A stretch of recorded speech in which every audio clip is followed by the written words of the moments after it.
Министерката за култура контра Националната комисија за УНЕСКО.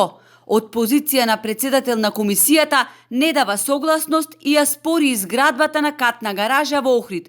Со ова, таа ја погазува одлуката на комисијата на УНЕСКО, која со 8 гласа за и 4 против даде зелено светло за изграда на објектот кој од суштинско значење за градот.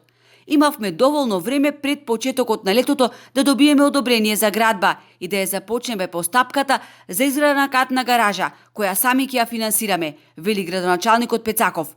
Се согласив, додава тој, на се, прифатив се што бараше Националната комисија на УНЕСКО, само градот да го добие овој комерцијален објект, дури и со помала катност, но овој инает кој го тера Министерката за култура не личи на ништо. Нападите кои што конкретно се поврзани со Охрид, а се инспирирани или инструирани од страна на Министерството за култура, личат повеќе од на хајка, ама од друга страна не доликува затоа што не држат воопшто. Имаме работа со човек кој што ниту ја познават материјата, а уж помалце ја владеат, а очигледно ниту сака да ја научат, и единствениот кочничар на Охрид од денешен аспект е лично министерката.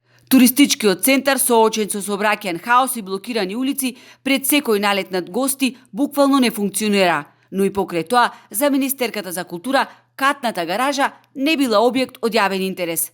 Од јавен интерес градби се училишта, градинки, спортски терени, меѓутоа катна гаража баш не. Инаку уште на почетокот на ланската година се одржа јавна дискусија на која беа присутни представници на сите релевантни институции. По извршената стручна контрола, проектот доби позитивно мислење од Охридскиот завод и музеј, а сега и од Националната комисија на УНЕСКО. Но Министерката за култура повторно ја спори градбата на катна гаража.